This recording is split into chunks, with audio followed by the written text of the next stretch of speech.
আমার দুষ্টু মিষ্টি কলিজার বন্ধুরা, আমি তিন্নি চলে এসেছি নতুন একটি মজাদার গল্প নিয়ে, তাই গল্পটি শোনার আগে অবশ্যই হেডফোন ব্যবহার করো। কেননা আজকের গল্পটি শুনলে তোমাদের বেরিয়ে যাবে। তাহলে চলো আজকের গল্পটি শুরু করি। বাবা আমার রুমে ধীরে ধীরে আসলেন। আমি দরজা ভিতর থেকে লক করতে ভুলে গেছি। আমি ঘুমিয়েছিলাম। বাবা আস্তে করে আমার বিছানায় বসল। তারপর বাবা আমার সাথে যা করেছিল তা কোনো মেয়েদের পক্ষে মেনে নেওয়া সম্ভব ছিল না। তাহলে আসল ঘটনাটি শুরু করি। আমার দুই মেয়ে, বড়টার নাম তুষ্টি আর ছোটটার নাম বৃষ্টি। তাদের মা খুব শখ করে মিলিয়ে দুই মেয়ের নাম রাখে। বড় মেয়ে ঢাকাতে থেকে কলেজে পড়ালেখা করে, আর ছোট মেয়ে আমার সাথে রাজশাহীতে থাকে। তাদের মা মারা যায় বছর 7 আগে। ছোট মেয়ের বয়স 13 বছর। আমাদের ফ্যামিলিতে আর কেউ নেই। একজন বুয়া আছে, সারাদিন রান্না বান্না করে সন্ধেবেলা চলে যায়। বৃষ্টির বয়স 13 হলেও তাকে দেখতে অনেক লম্বা আর সুন্দরী। এখনই তার বড় বোনের সমান লম্বা হয়ে গেছে, কিন্তু মন মানসিকতা ঠিকই বাচ্চাদের মতো। এখনো বুয়াই তাকে স্নান করিয়ে দেয়, বুয়াই তাকে দেখাশোনা করে। আমি কাজের মানুষ, সারাদিন বাহিরে থাকি। মেয়েদের দিকে খুব একটা নজর দিতে পারি না। পুরনো বুয়াটাই সব সামলায়। তাই মেয়েদের সাথে আমার বন্ধুত্বপূর্ণ সম্পর্ক গড়ে ওঠেনি। তারা আমাকে বেশ ভয় পায়। হঠাৎ একদিন বুয়া অসুস্থ হয়ে যায়। প্রায় 1 সপ্তাহ আসতে পারেনি। একদিন রাতে অফিস থেকে বাসায় এসে খেতে বসি। বৃষ্টি আমাকে ঠোঁট ফুলিয়ে বলল, বাবা আমাদের বুয়া 1 সপ্তাহ ধরে আসে না, তাই আমি গোসল পর্যন্ত করতে পারছি না। তুমি রোজ বাইরে থেকে খাবার নিয়ে আসো, এসব খেতেও আর ভালো লাগে না। তুমি কাল থেকে নতুন কোনো বুয়া নিয়ে আসো প্লিজ। আমি ঠাট্টা করে বললাম, গোসল না হয় আমিই করিয়ে দিলাম, কিন্তু খাবারের যখন সমস্যা তো নতুন বুয়া তো খুঁজতেই হয়। বৃষ্টি বলল, ঠিক আছে, কাল গোসল করিয়ে দিও। আমি খাওয়া বন্ধ করে মেয়ের দিকে চাইলাম। বৃষ্টি দেখতে খুব সুন্দর হয়েছে, একদম তার মায়ের মতো। আমি বৃষ্টির দিকে তাকিয়ে থাকতাম, কারণ আমার মেয়ে বৃষ্টি ঠিক তার মায়ের মতো হয়েছে।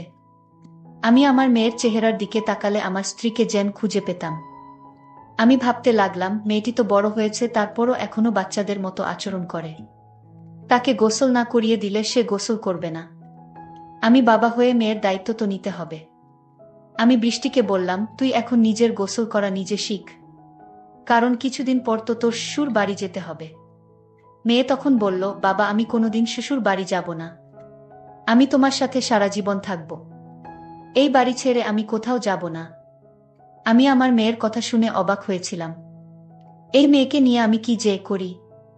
পরের দিন তাকে আমি গোসল করিয়ে দিলাম, নিজ হাতে তুলে ভাত খাওয়াইয়া দিলাম। তারপর মেয়ে আমার শান্ত হলো। আমি বললাম, যাও বৃষ্টি, এবার তোমার রুমে গিয়ে ঘুমিয়ে পড়ো। সে বায়না করে বলল, বাবা ঠিক আছে, বড় আপুকে ছাড়া আমি একা আমার রুমে ঘুমাতে ভয় করে। আমি তাকে সান্ত্বনা দিয়ে বলেছিলাম, শোন মা, কিছুদিন পর থেকে তুই আমার রুমে ঘুমাবি। ঠিক আছে, এখন নিজের রুমে গিয়ে ঘুমিয়ে পড়ো মা। তারপর মেয়ে যখন তার নিজের রুমে ঘুমাতে গেল, আমি গভীর রাতে আমি ধীরে ধীরে মেয়ের শোবার ঘরে গেলাম। গিয়ে দেখি সে টিভি দেখছে। আমি তাকে গিয়ে বললাম, মা তুমি এখনো টিভি দেখছো? আমার মেয়েকে বললাম, মারে, তোর মুখের দিকে তাকালে তোর মায়ের মুখটা আমার চোখের সামনে ভেসে উঠে। আমার কথা শুনে সে খুব খুশি হলো। আমি আমার মেয়ের দিকে তাকিয়ে রইলাম। আমি যেন আমার মেয়ের মাঝে আমার স্ত্রীকে খুঁজে পেলাম। আমি যখন এভাবে তাকিয়েছিলাম, সে কিছুটা অবাক হলো, বলল, তোমার কি হয়েছে বাবা? তুমি এভাবে আমার দিকে তাকিয়ে আছো কেন? আমি তোমার খুব আদরের মেয়ে, তাই না বাবা? আমি বললাম, হ্যাঁ মাম্মি, তুমি খুব আদরের মেয়ে আমার। আমার বাবা বলল, মাম্মি তোমার সাথে আমার একটা কথা ছিল। কি কথা বাবা? মাম্মি তুমি আমার কথাটা রাখবে মাম্মি।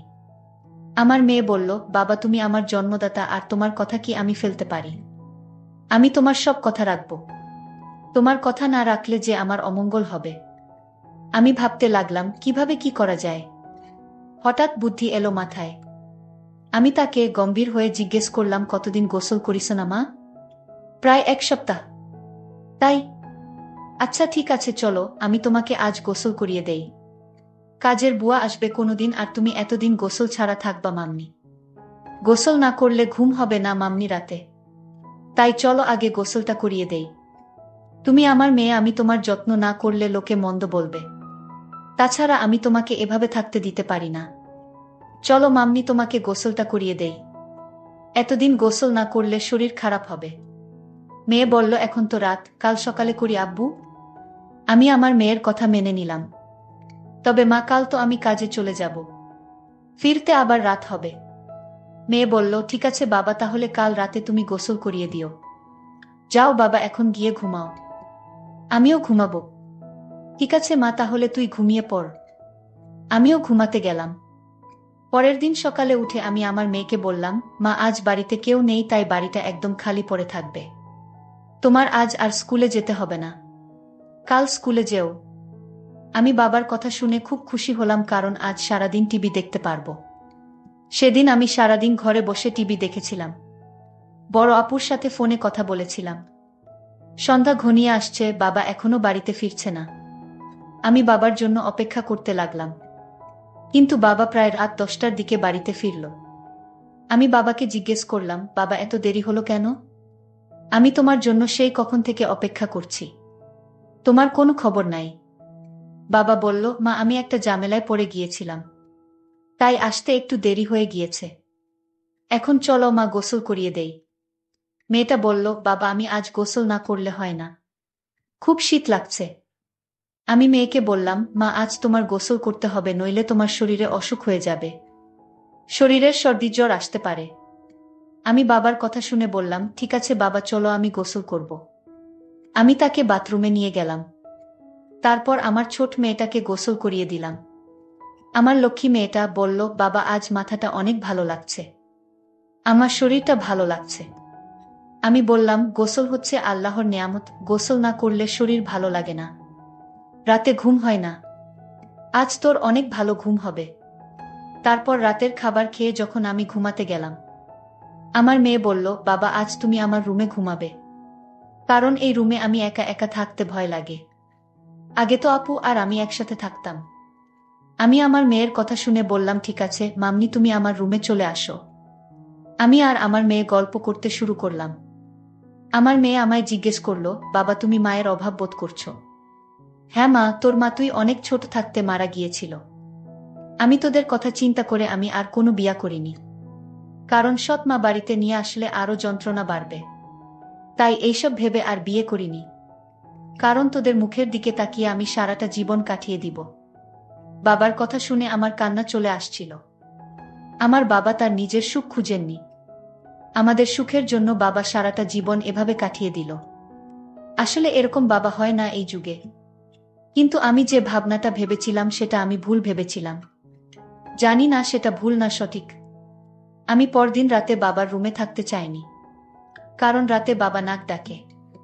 এটাও সমস্যা ছিল না, আমি বাবাকে পাশে রেখে মোবাইল দেখতে পারি না, আর সেই জন্য সিদ্ধান্ত নিলাম, আজ থেকে আমি আমার রুমে একা ঘুমাবো।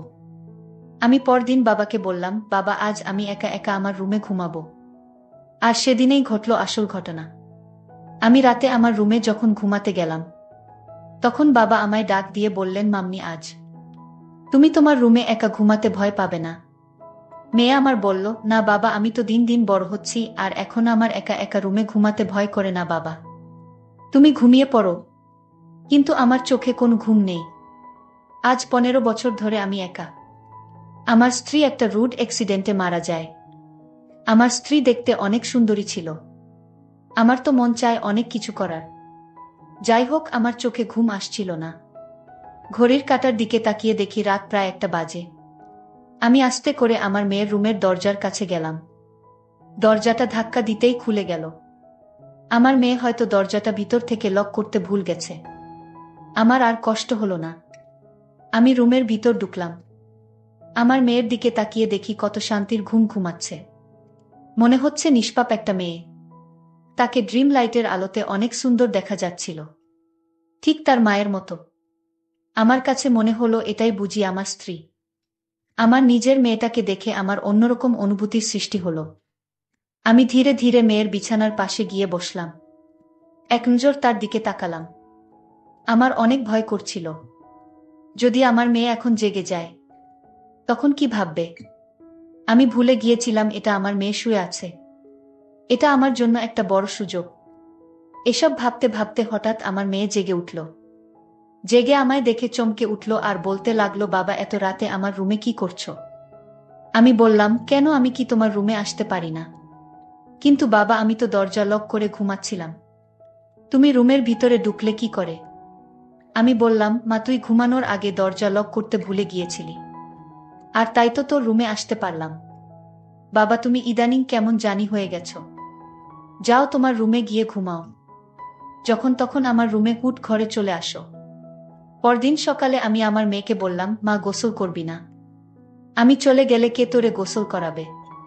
মেয়ে তখন বলল, বাবা আজ থেকে তোমার আর কষ্ট করতে হবে না, আমি নিজেই গোসল করতে পারবো। আমি আমার মেয়ের কথা শুনে ভাবলাম, মেয়ে কি আমার মনের কথা জেনে গেছে? আরেক মনে ভাবলাম, সে আমার মনের খবর কি করে জানবে? আমি রাতে বাড়িতে ফিরলাম, ফিরে দেখি মেয়ে ঘরে বসে টিভি দেখছে। আমি আমার মেয়েকে জিজ্ঞেস করলাম, বৃষ্টি, আজ তুই আমার রুমে ঘুমাবি? কারণ আমার শরীরটা ভালো না। আমি বাবার বাহনা কিছুটা বুঝতে পারছি, কারণ বাবার ইদানিং মনের ভিতর খারাপ কিছু চলছে। আমার বাবাকে সন্দেহর সৃষ্টি হলো। আমি সিদ্ধান্ত নিলাম, আমি আর বাবার রুমে ঘুমাবো না। বাবা ইদানিং পাগলের মতো হয়ে গেছে। আমি আজ আমার রুমে ঘুমাতে গেলাম। রাতের শরীরটা ক্লান্ত ছিল, তাই আজ সকাল সকাল ঘুমিয়ে পড়েছিলাম। রাত যখন গভীর হলো, আমি অনুভব করলাম আমার রুমে কে যেন প্রবেশ করছে, আমার সাথে অদ্ভুত আচরণ করার চেষ্টা করছে। আমি যখন বুঝতে পারলাম, আমি ঘুম থেকে উঠে বাবাকে দেখতে পাইলাম। আমি বাবাকে বললাম, বাবা এত রাতে আমার রুমে কেন আসলে?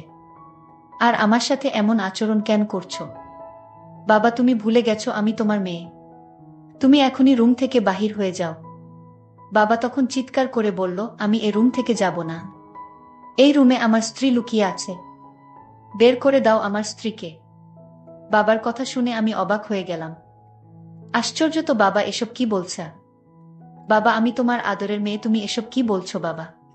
তুমি যদি আমার সাথে খারাপ আচরণ করো তাহলে আমি ভুলে যাব তুমি আমার বাবা।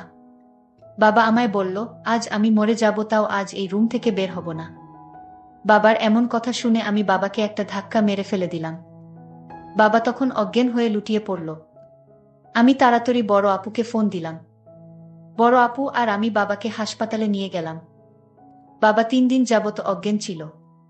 বড় আপু আমায় বলল, তুই নিজের বাবাকে ধাক্কা মারলি। আপু, তুই জানিস না, বাবা প্রতি রাতে আমার রুমে আসতো, অন্যরকম আচরণ করার চেষ্টা করত। তাই আজ আমি বাবাকে কখন যে ধাক্কা মারলাম তা বুঝতে পারিনি। বাবার যখন জ্ঞান ফিরল, ডাক্তার বলল, আপনার বাবা পাগল হয়ে গিয়েছে, ওনার ব্রেন নষ্ট হয়ে গিয়েছে, আর তাই আপনার সাথে এরকম খারাপ করত। ডাক্তারের কথা শুনে আমি কান্না করতে লাগলাম আর বলতে লাগলাম, আমি বড় ভুল করে ফেলেছি।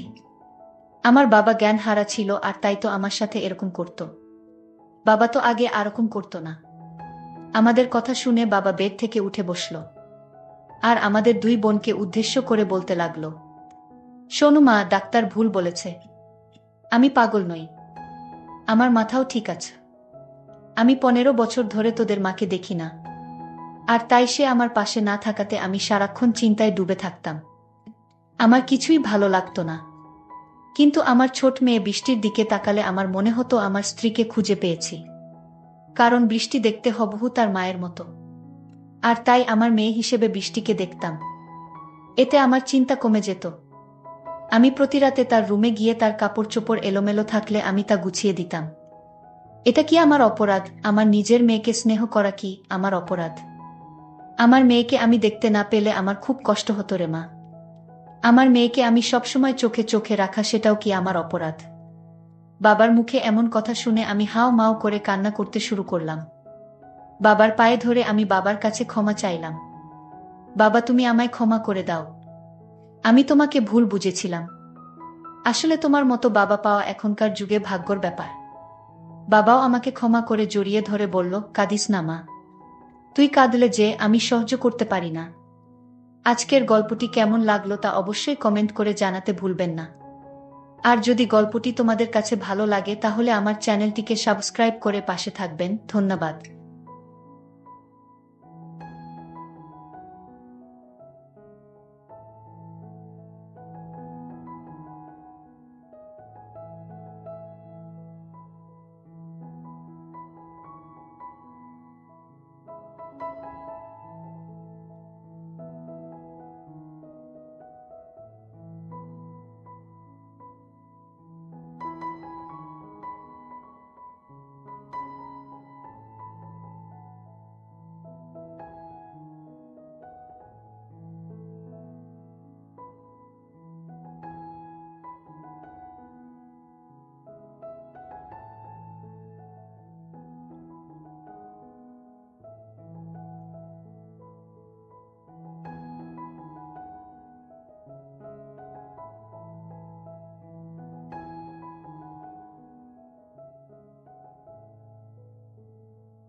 বন্ধুরা অনেক কষ্ট করে ভিডিও বানাই, ভিডিওটি ভালো লাগলে অবশ্যই লাইক করবে এবং আমাদের চ্যানেলটি সাবস্ক্রাইব করে পাশে থাকবে।